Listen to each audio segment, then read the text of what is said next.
Olá, nós sabemos que a palavra evangelho significa boa nova.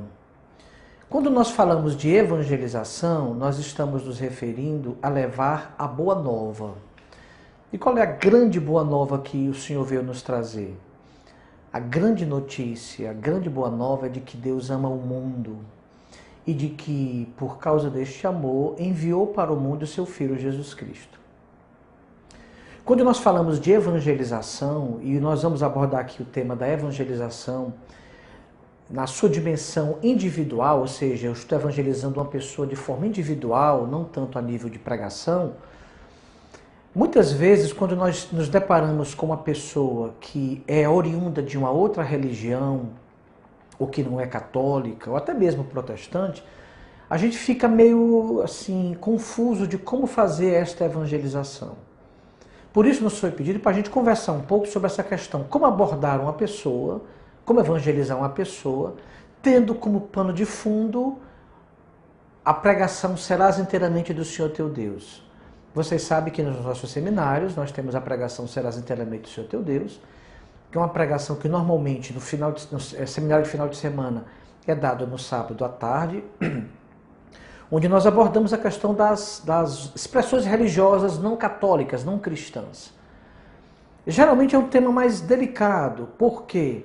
Porque o conteúdo do serás inteiramente do Senhor teu Deus não é um conteúdo de natureza querigmática, mas é um conteúdo de natureza catequética, ou seja, é um conteúdo que começa a falar da doutrina. E como as pessoas que estão sendo abordadas no seminário, elas ainda não foram plenamente evangelizadas, é normal que elas tenham uma certa rejeição àquele conteúdo. Claro, dependendo da maneira como você coloque o conteúdo.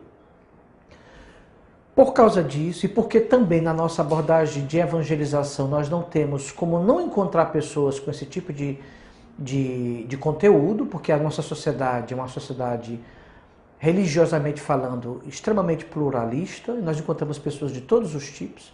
Nós precisamos, então, aprender, né, como fazer para a gente evangelizar esse tipo de abordagem com esse tipo de pessoas, né? Primeira coisa, primeiro ponto, a sociedade é pluralista e nós não temos como mudar isto, ou seja, nós vamos sempre encontrar pessoas com esse perfil. Segundo ponto, as pessoas que nós estamos evangelizando, elas geralmente chegam com algumas convicções religiosas. Algumas com convicções bem consistentes, outras com convicções menos consistentes. Mas geralmente as pessoas chegam com algum conteúdo. Muitas são apenas católicas, digamos assim, entre aspas, né, de tradição e tudo, que acaba se misturando com uma coisa ou com outra. Ou seja, é muito difícil você encontrar uma pessoa que não tenha um conteúdo, muitas vezes errado, em relação à fé católica. É muito difícil você achar uma pessoa que esteja no ponto. Geralmente nós vamos encontrar pessoas que estão ou envolvidas profundamente com essas realidades, ou com muitas dúvidas, e vão e voltam, né? E pessoas que não estão nem aí, nem para o cristianismo, mas também para nenhuma dessas coisas. Então o segundo ponto importante é esse. Quando eu encontro uma pessoa, eu a encontro com as suas convicções.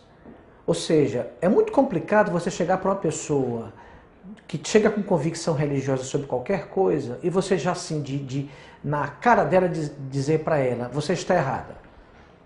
Vamos pegar o nosso exemplo. Imagine alguém chegue para nós e diga que nós estamos errados, que o cristianismo é uma farsa, que nós estamos seguindo uma mentira, que nós estamos seguindo uma doutrina maligna, ligada ao demônio. Você imagina como é que nós reagiríamos se chegasse alguém para nós dizendo isso? Respeitando as devidas proporções, é mais ou menos isso que acontece com alguém que a gente chega assim de supetão para jogar na cara dela a verdade.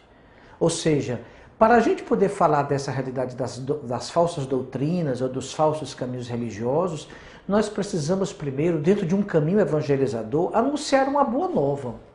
E qual é a boa nova? Que Deus ama a pessoa. Então é muito importante que primeiro a gente invista nessa convicção de que a pessoa é amada. Esse é o ponto de partida. Você é amado, Deus te vê de maneira pessoal, Deus te vê de maneira individual, Deus conhece a sua história, Deus te acompanha a sua vida com o seu olhar. É muito importante que a pessoa se sinta primeiramente amada. Porque se ela não se sentir primeiramente amada, ela vai ter dificuldade com a realidade de descobrir-se pecadora e vai ter dificuldade também de rejeitar convicções que ela traz, que para ela sempre foram verdade, se não há algo melhor que nós estamos oferecendo para ela trocar por aquilo. Então não basta eu chegar para a pessoa e tirar o que ela tem, é necessário que eu chegue dando algo melhor do que o que ela tem. A evangelização, que é esse anúncio da Boa Nova, é exatamente isso, eu levar esta Boa Nova para a pessoa. Então o primeiro ponto é, ninguém chega já abordando em cima de falsa doutrina ninguém. A pessoa espírita já chega dizendo, você é espírita? Pois lá em Deuteronômio não é por aí. O primeiro ponto é eu tenho que falar da Boa Nova, ou seja, olha, você sabia que Deus te ama, que Deus te vê como filho. Esse é o primeiro ponto.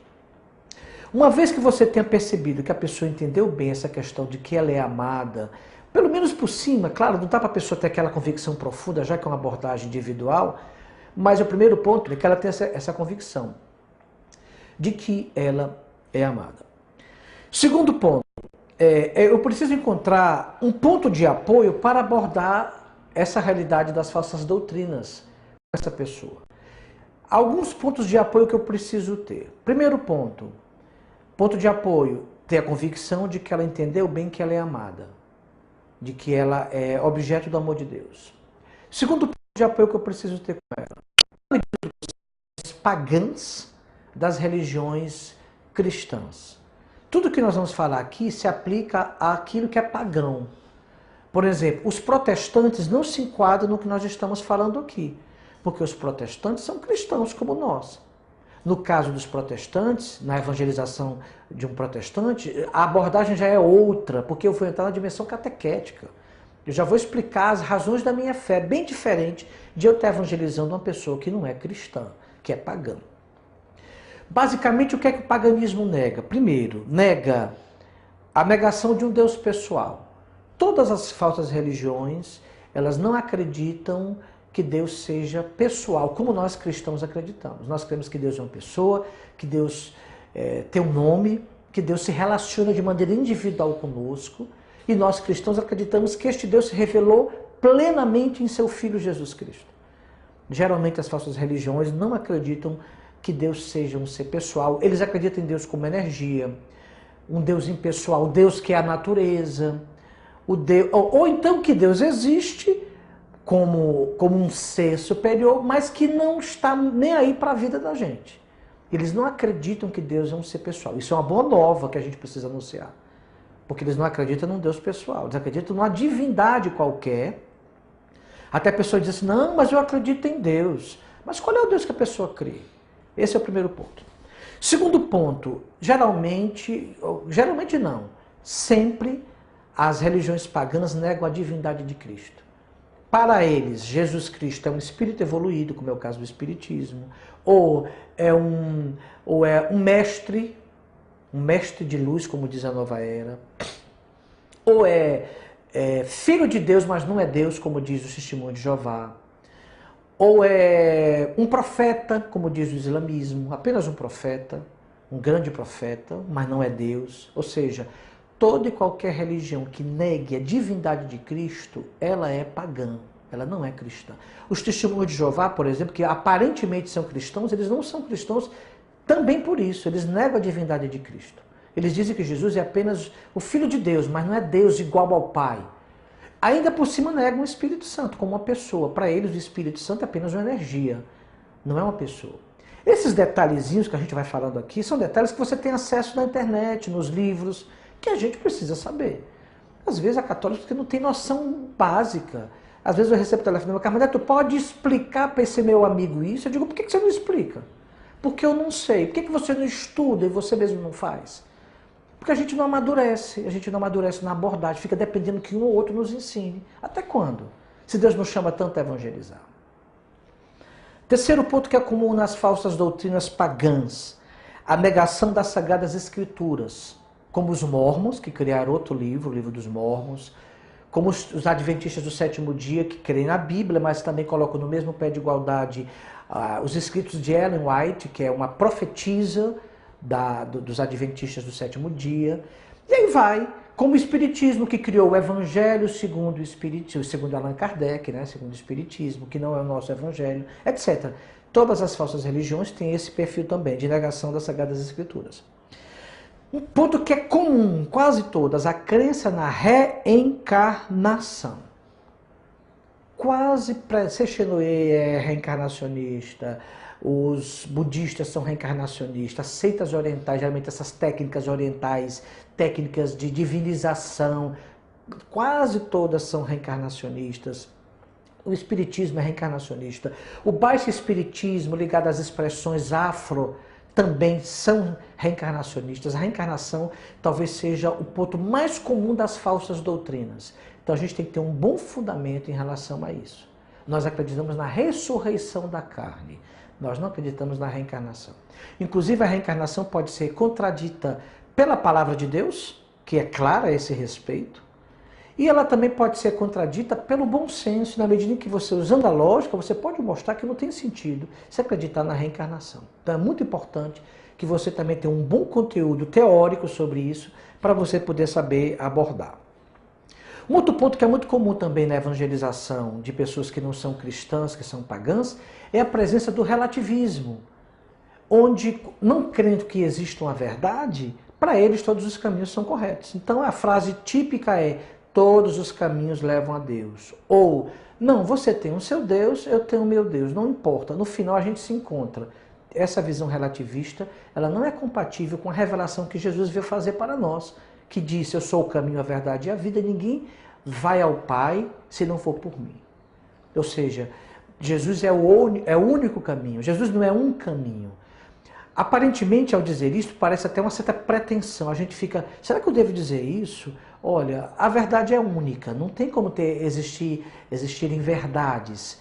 Porque se eu creio que existam verdades, eu não creio que não existe verdade nenhuma, porque uma contradiz a outra.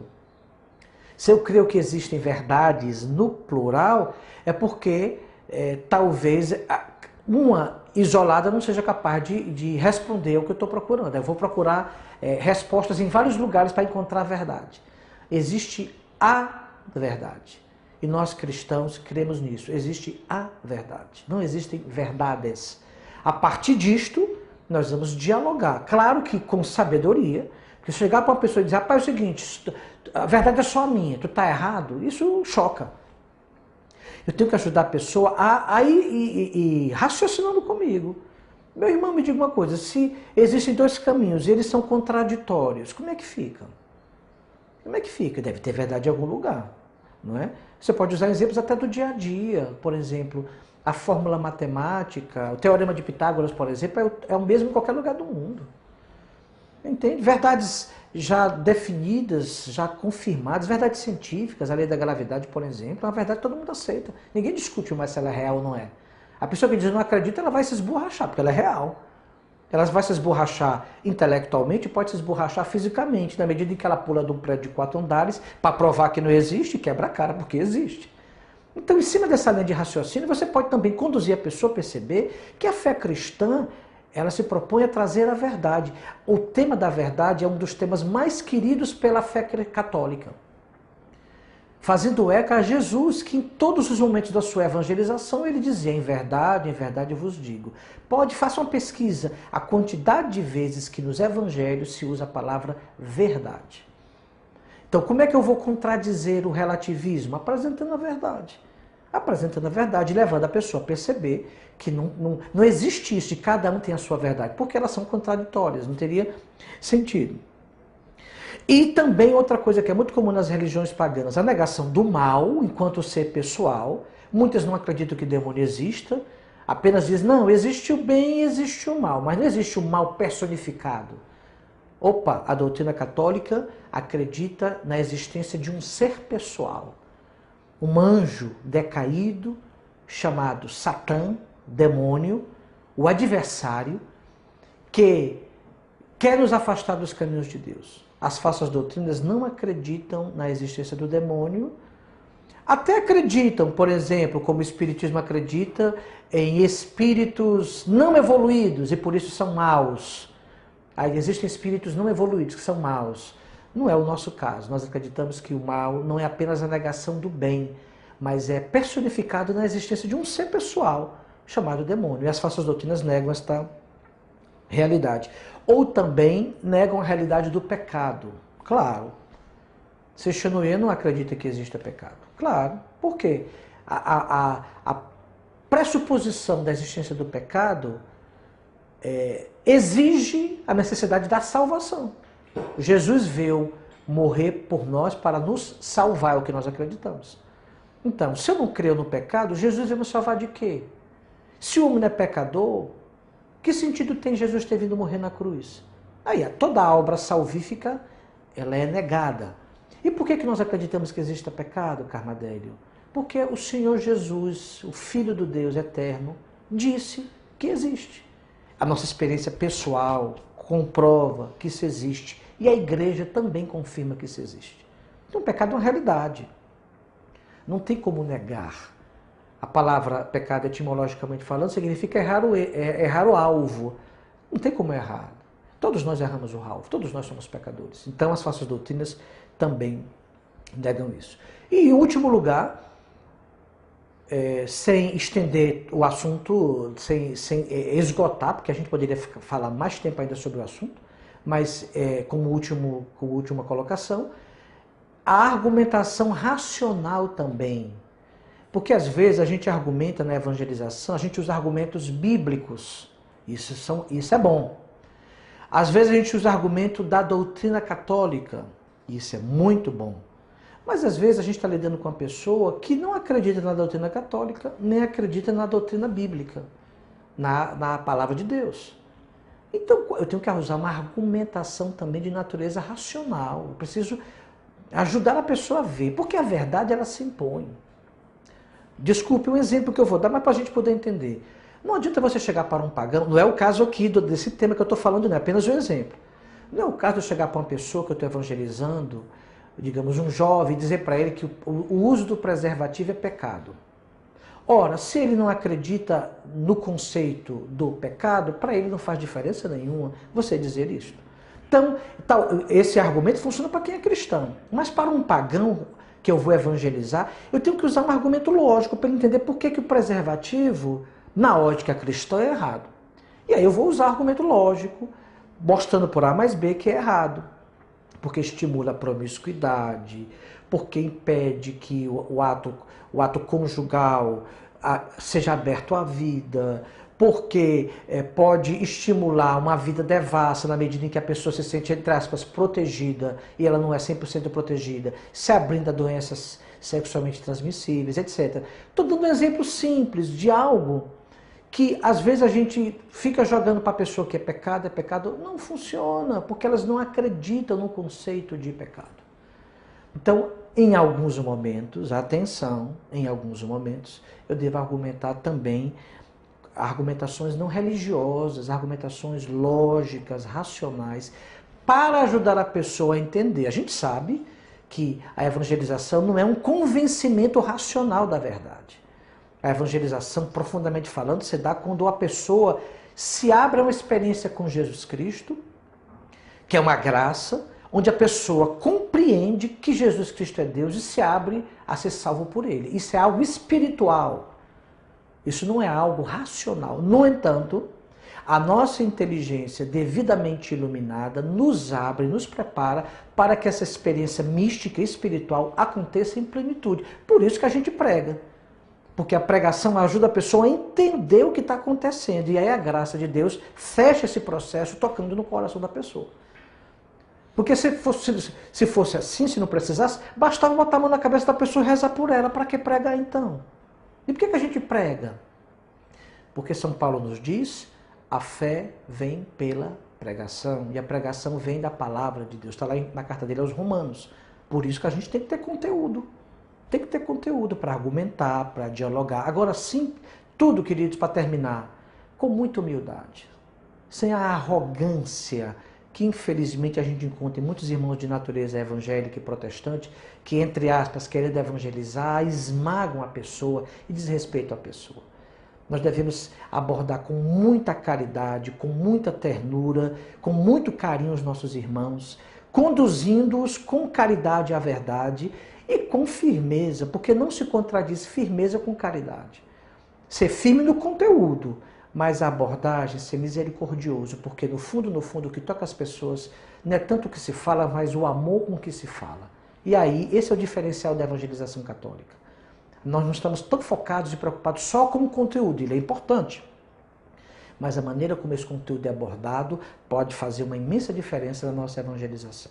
Ok, o tema é esse, são pontos apenas para a nossa reflexão. Deus vai fazer a obra. A nossa parte é abordar, dialogar, ter conteúdo, é importante para a gente poder ter esse diálogo, né? Isso que eu falei para vocês. E no final dizer, Senhor, a minha parte eu fiz, agora faz a tua parte, toca no coração dessa pessoa, para que ela possa realmente... Confirma, Senhor, o que eu estou dizendo no coração dela. Porque nós não temos como confirmar no coração de ninguém. É Deus que confirma. A nossa parte é apenas anunciar. Ok? Deus abençoe e a gente se encontra em outras oportunidades. Shalom.